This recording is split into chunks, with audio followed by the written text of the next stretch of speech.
Update देखने के लिए हमारे चैनल को सब्सक्राइब करें। कहानी की शुरुआत में हम देखते हैं कि गौतम सबके सामने बोलता है कि देखो, पूरी दुनिया मिठाई भेज रही है, फूल भेज रही है, लेकिन मोटिवा को ऐसा लग रहा है कि सब लोग उनका मजाक उड़ा रहे हैं। गौतम मोटिवा को बोल रहा होता है, देखो, आपकी कोई गलती नहीं है, गलती तो अनुपमा जी की है। अनुपमा जी के पास आप भी गई थी। आपने कितनी उनसे रिक्वेस्ट की कि वो अपना फैसला बदल दे, लेकिन नहीं, उन्होंने अपने फर्ज के नशे में चूर होकर प्रेम की बर्बादी का कॉन्ट्रैक्ट ही साइन कर दिया।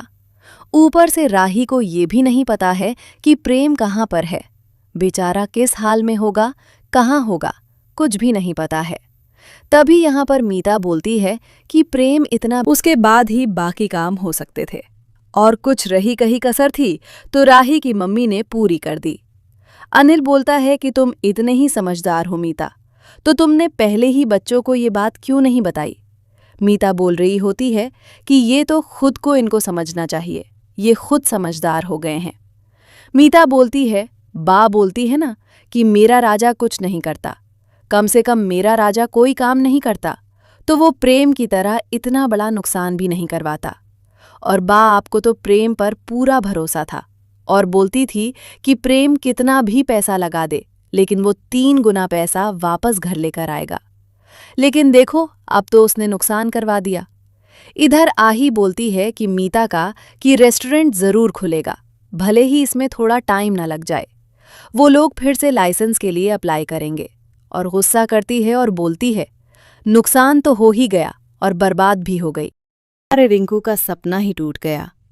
इधर गौतम बोलता है कि चलो मान रहा हूं, तुम्हारी माँ अपना काम कर रही थी, लेकिन उनको ऐसा पता चला कि जब उनके काम से प्रेम का काम बिगड़ने वाला है तो वो कम से कम नौकरी ही छोड़ देती। और रीवा बोलती है, प्रार्थना के बाद तुम्हारी माँ को मैं जैसे तैसे करके बर्दाश्त कर रही थी, लेकिन अब मैं उनको बिल्कुल भी बर्दाश्त नहीं करूंगी। अगर राही मेरे टिंकू को कुछ भी हुआ ना, तो फिर देख लेना, तुमने भी अपने पति और अपने ससुराल वालों का साथ नहीं दिया। तुम भी अनुपमा जी की जितनी ही गुनहगार हो। जैसे मैंने तुम्हारी माँ के सामने भीख मांगी थी ना, वैसे ही तुम दोनों माँ मेरे सामने भीख मांगोगी। जैसे उन्होंने प्रेम को सजा दी है ना, वैसे ही मैं तुम दोनों माँ बेटियों को सजा दूंगी। अगर हमारा टिंकू टूट कर भी गया ना, तो मैं तुम दोनों माँ बेटी को भी सही सलामत नहीं रहने दूंगी। ये बात तुम अपनी माँ को भी बहुत अच्छे से समझा देना। आगे हम प्रेम और अनु को देखते हैं। अनु बोल रही होती है, प्रेम, दुख को धैर्य से बड़ा मत कर, देख, कुछ हफ्तों की बात है, लाइसेंस मिल जाएगा। प्रेम बोलता है, लाइसेंस तो आज भी मिल जाता, लेकिन नहीं, आपको अपना सच बड़ा लगा। आप अपने बेटे से प्यार नहीं करती, आपने अपने बेटे का सपना तोड़ दिया। सबसे बड़ी बात तो ये है कि सपना आपने तोड़ा है। जिस इंसान ने मुझे सपना दिखाया, उसी ने मेरा सपना तोड़ दिया।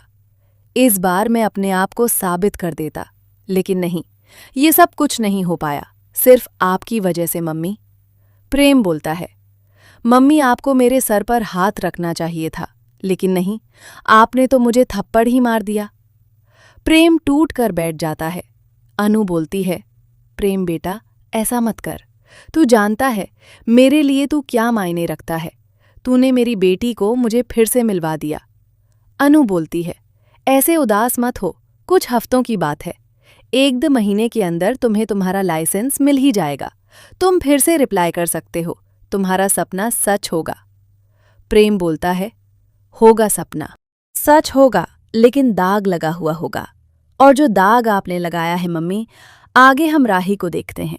राही चीजों को इधर उधर फेंकती है, बोलती है कि मम्मी ने ऐसा क्यों किया, मैं प्रेम को कैसे संभाल पाऊंगी। क्या आती राही को गले लगाती है और बोलती है, शांत हो जा। राही बोलती है, माँ, प्रेम कहाँ होगा, मैं उसको कैसे संभालूंगी, मैं अपने आप को नहीं संभाल पा रही। इधर हम प्रेम को देखते हैं। प्रेम अनु को बोल रहा होता है, मम्मी, मैंने आपका हमेशा साथ दिया, अगर जरूरत पड़ी ना तो मैं आपके लिए भगवान से भी लड़ जाता, लेकिन आप तो मेरे लिए अपने आप से भी नहीं लड़ पाई। मम्मी, जो भी गलतियां थी ना, मैंने बोला था कि मैं 1 हफ्ते के अंदर सुधार लूंगा, लेकिन आपने थोड़ी सी बेईमानी नहीं की, सिर्फ मेरे लिए।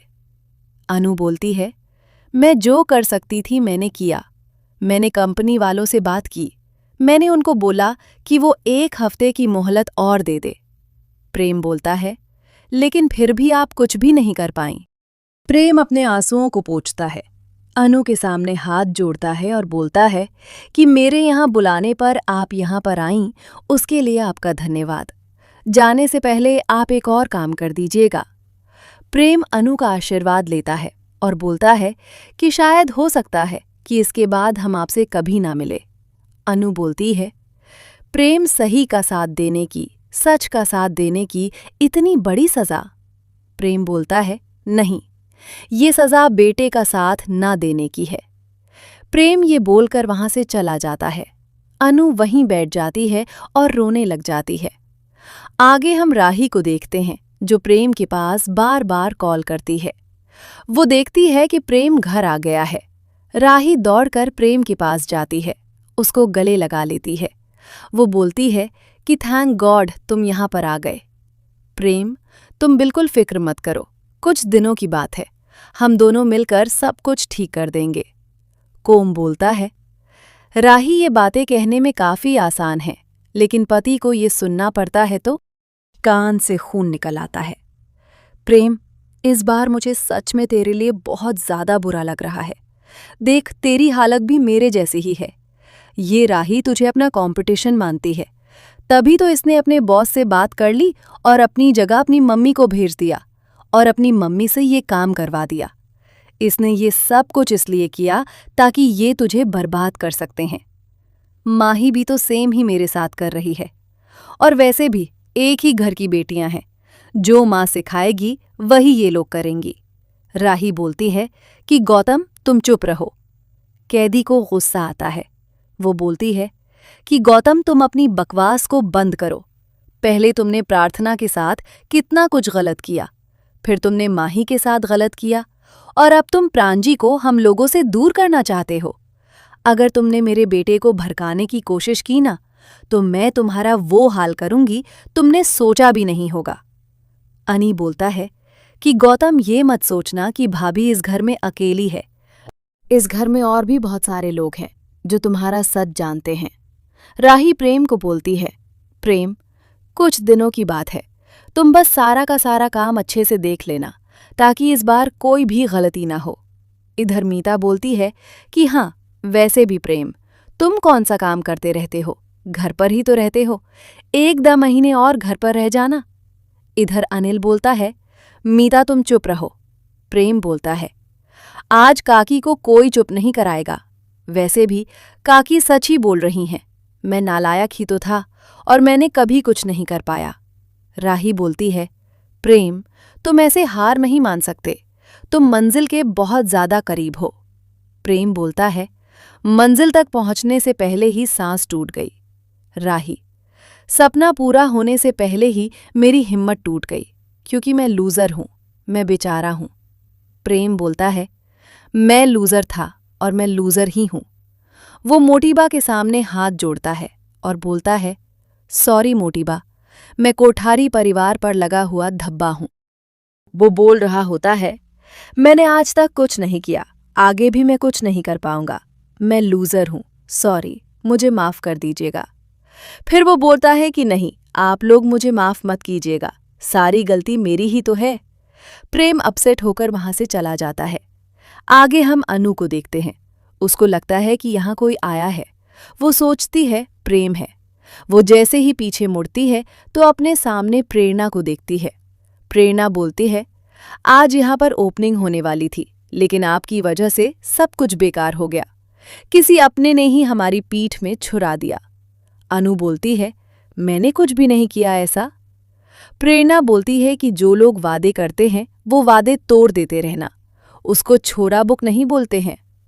प्रेरणा बोलती है, आपने मुझसे कितने वादे किए, लेकिन आपने सारे के सारे वादों को तोड़ दिया। मैं जब से आपसे चो में मिली थी ना, तब से आपने मुझसे वादे किए थे कि आप मेरा इतना सपोर्ट करोगी, इतना साथ दोगी, लेकिन नहीं, आपने सब कुछ खत्म कर दिया। अनु बोलती है, बेटा मैंने जानबूझकर कुछ नहीं किया, मैंने बस अपना काम किया। प्रेरणा बोलती है, काम किया? आपको पता है क्या,